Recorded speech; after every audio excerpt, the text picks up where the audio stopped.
Hello guys, welcome to your tutor classes. आज से मैं एक नई सीरीज स्टार्ट करने जा रहा हूँ करंट अफेयर्स की। तो चलिए शुरू करते हैं। जैसा कि आज 10 जून है, तो 10 जून से रिलेटेड कुछ इम्पॉर्टेंट फैक्ट्स को जान लेते हैं। 1986 में भारत ने इंग्लैंड को 5 विकेट से हराकर पहली बार लॉर्ड्स में टेस्ट मैच जीता था। आप यहाँ फिगर में देख सकते हैं। 2003 में नासा का मंगलयान रोवर लॉन्च किया गया था। ये बहुत ही इम्पोर्टेंट फैक्ट्स है फ्रेंड्स, क्योंकि आपके आगामी परीक्षाओं में इनसे रिलेटेड क्वेश्चन आ सकते हैं। नेक्स्ट, 1946 में इटली अपनी राजशाही को ख़त्म कर एक गणतांत्रिक राष्ट्र बन गया। आप यहाँ फिगर में देख सकते हैं, फाइनली वो बना रिपब्लिका इटालियना। ठीक है, तो आइए दोस्तों नेक्स्ट क्वेश्चन देखते हैं। अभी जो हमारा ओलंपिक होने वाला है वो 2020 में होने को था, बट वो कोविड-19 के कारण पोस्टपोन्ड हो गया और 2021 में होने को है। ये कब से कब चलेगा? जुलाई 23 से लेकर अगस्त 8 तक। लेकिन यहाँ पे कुछ ट्रबल्स क्रिएट हुए हैं, उनको पढ़ते हैं। The association has decided that the country athlete will wear unbranded apparel during the Tokyo Olympics. यानी एसोसिएशन ने ये डिसाइड किया है कि कंट्रीज़ के एथलीट अनब्रांडेड अपैरल पहनेंगे। ऐसा क्यों डिसीजन लिया गया है? क्योंकि ओलंपिक के जो किट्स डिज़ाइन किए गए हैं वो एक चाइनीज़ ब्रांड ली निंग ने किया है। ठीक है, इसलिए एसोसिएशन ने ये फैसला लिया है कि वहाँ के लोग अनब्रांडेड अपैरल को वियर करेंगे। हमारे भारत के स्पोर्ट्स मिनिस्टर जो हैं उन्होंने भी एसोसिएशन से रिक्वेस्ट किया है कि वो चाइनीज़ स्पॉन्सर्स को इंक्लूड ना करें। ओके फ्रेंड्स, तो चलिए नेक्स्ट क्वेश्चन पे आते हैं। तो कुछ फैक्ट्स हैं जो ओलंपिक से रिलेटेड है, तो आइए उनको भी देख लेते हैं। जैसे सबसे पहले ओलंपिक जो है वो कब कंडक्ट किया गया था? तो सबसे पहला विंटर ओलंपिक जो था वो आपका 1924 में कंडक्ट किया गया था। ठीक है, और ये कहाँ कंडक्ट हुआ था? तो ये ग्रीस में कंडक्ट हुआ था। ओके, आइए अब नेक्स्ट क्वेश्चन पे चलते हैं। तो नेक्स्ट क्वेश्चन है आपका कि which of the following has develop 3 type of cost effective ventilator and oxygen concentrator. तो जैसा कि हम लोग जानते हैं कि अभी जो है वो कोविड-19 का टाइम चल रहा है, तो बहुत सारे लोगों को वेंटिलेटर और ऑक्सीजन कंसनट्रेटर की ज़रूरत पड़ रही थी और वो बहुत ही ज़्यादा एक्सपेंसिव होता था। इससे बचने के लिए हमारे इसरो ने कॉस्ट इफ़ेक्टिव वेंटिलेटर्स और ऑक्सीजन कंसनट्रेटर को डेवलप किया है। अब देख सकते हैं फिगर में। तो इसरो से रिलेटेड कुछ फैक्ट्स को जान लेते हैं। जैसे इसरो का एस्टेब्लिशमेंट 15 अगस्त 1969 को किया गया था। जैसा कि हम लोग मानते हैं कि इस एस्टेब्लिशमेंट को करने वाले हमारे विक्रम साराभाई थे। विक्रम ए साराभाई थे, तो इनको फादर ऑफ इसरो भी बोल सकते हैं। चलिए नेक्स्ट क्वेश्चन पे आते हैं। नेक्स्ट क्वेश्चन है लाइबल सिटी आफ्टर कोविड-19 पेंडेमिक। जैसा कि हम लोग जानते हैं कि कोविड-19 के कारण आज पूरा विश्व जो है वो इससे इफ़ेक्टेड है, लेकिन फिर भी कुछ ऐसे सिटीज़ हैं जो कि लिवेबल पर्पस के लिए बहुत ही बेस्ट है। तो उसमें टॉप पर जो सिटीज़ सेलेक्ट हुए हैं वो है ऑकलैंड। ऑकलैंड एक सिटी है न्यूजीलैंड का। न्यूजीलैंड, ठीक है, ये मोस्ट लिवेबल सिटी के टॉप में रहे हैं। ठीक है, लास्ट टाइम 2018 में वेना ने टॉप किया था 2018 में। अभी 2021 में ऑकलैंड हमारा टॉप पर है। सेकंड का बात करें तो सेकंड हमारा है ओसाका। ओसाका यानी जापान। ओसाका एक सिटी है जापान का। अगर हम थर्ड नंबर की बात करें तो थर्ड नंबर में हमारा ऑस्ट्रेलिया का एक सिटी जिसका नाम है एडलीएड। क्या नाम है? एडलीएड।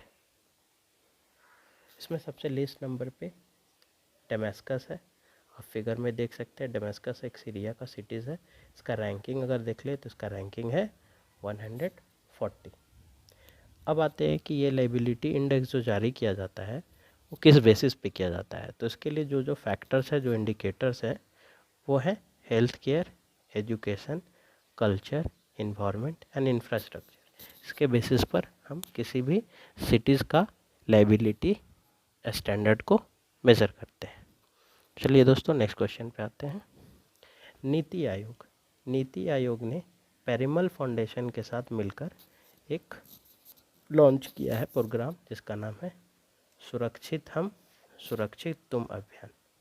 ठीक है, इसके अंतर्गत aspirational districts to help district administration to provide home care support to कोविड-19 पेशेंट हु आर एस्मेटिक और हैव अ माइल्ड सिस्टम, जिसके अंतर्गत ये उन लोगों को हेल्प करेंगे, सपोर्ट प्रोवाइड करेंगे जिनको कोविड-19 का माइल्ड सिस्टम्स है। तो आइए इससे रिलेटेड कुछ क्वेश्चन जान लेते हैं जो कि बार बार आपके आगामी परीक्षाओं में रिपीट्स होते रहते हैं।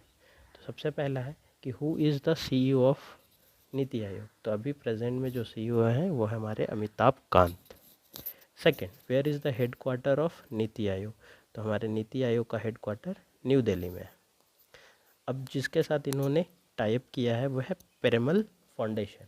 इसके चेयरमैन है जेपी, इसके सीईओ हैं आदित्य नटराज और इसका हेड क्वार्टर जो है वो है मुंबई महाराष्ट्र में।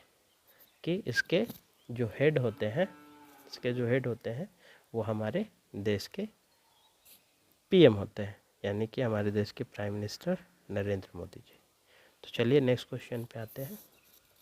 नेक्स्ट क्वेश्चन है the 31st edition of Indo Thai CORPAT is being conducted from 9 June to 11 June in 2018।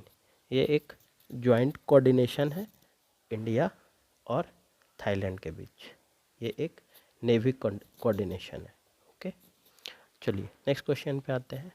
Next question है कि which state government declared Raimona reserve forest as a 6th national park of the state.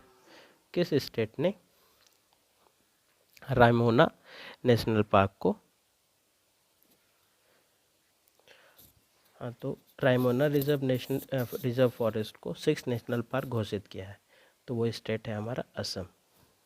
Assam में पहले से जो national parks हैं उनके बारे में जान लेते हैं। तो सबसे फर्स्ट नंबर पे है काजीरंगा नेशनल पार्क, सेकंड में है मानस नेशनल पार्क, थर्ड में है दिब्रू सिखावा नेशनल पार्क, फोर्थ में नाइमरी नेशनल पार्क और फिफ्थ में है ओरांग नेशनल पार्क।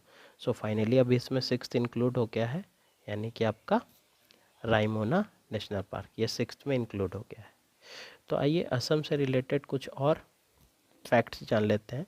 जैसे असम की तेजपुर लीची, असम की तेजपुर लीची को जीआई टैग मिला है। ठीक है, फिर असम में एक त्यौहार मनाया जाता है जिसका नाम है कोटी बिहू। कोटी बिहू, ये कोटी बिहू असम का ही ट्रेडिशनल फेस्टिवल है। ओके, असम का आपको पुराना नाम भी पता होगा, असम का पुराना नाम है कमरूपा। ठीक है, असम के अगर ब्रांड एम्बेसडर का बात किया जाए तो असम की ब्रांड एम्बेसडर जो है वो कौन है, हिमा दास। ओके, चलिए तो नेक्स्ट क्वेश्चन पे आते हैं। नेक्स्ट क्वेश्चन है हमारा कि who won the Azerbaijan grand prix 2021। तो अजरबैजान ग्रैंड प्रिक्स जिन्होंने जीता है वो है हमारे सर्गियो पेरेस। ये एक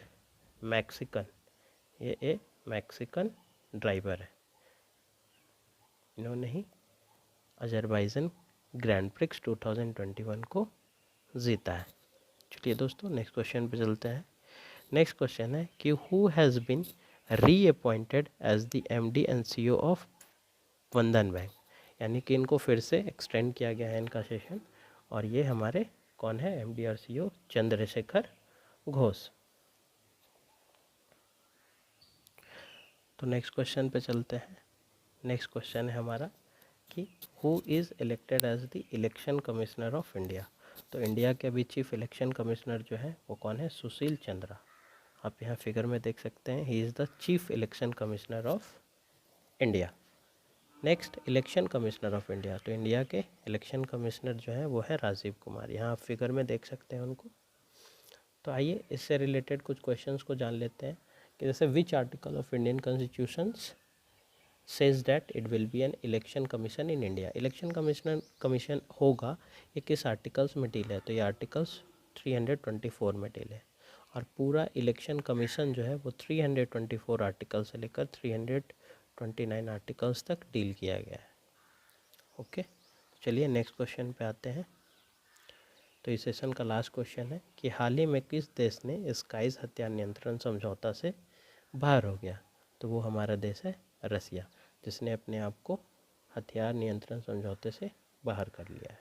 next question, from which country Indian navy will receive the first set of 3 of 24 MH-60 Romeo multi role helicopter. तो MH-60 नाम याद रखिएगा, बहुत इंपॉर्टेंट है।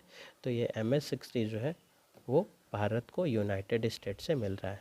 आप यहाँ फिगर में देख सकते हैं कि ये एक MH-60 Romeo multi role helicopter है जो रसिया ने यूनाइटेड स्टेट्स ने भारत को दिया है। ओके गाइस, तो आई थिंक आपको ये सेशन पसंद आया होगा। आप अपने दोस्तों और फ्रेंड्स के साथ इसे शेयर करें। ओके, और हमारे इस चैनल को लाइक करें, शेयर करें, और प्लीज़ आप हमारे इस चैनल को सब्सक्राइब कर लें, क्योंकि मैं डेली आपके लिए करंट अफेयर्स लाने वाला हूँ। Your tutor classes. Okay friends, bye.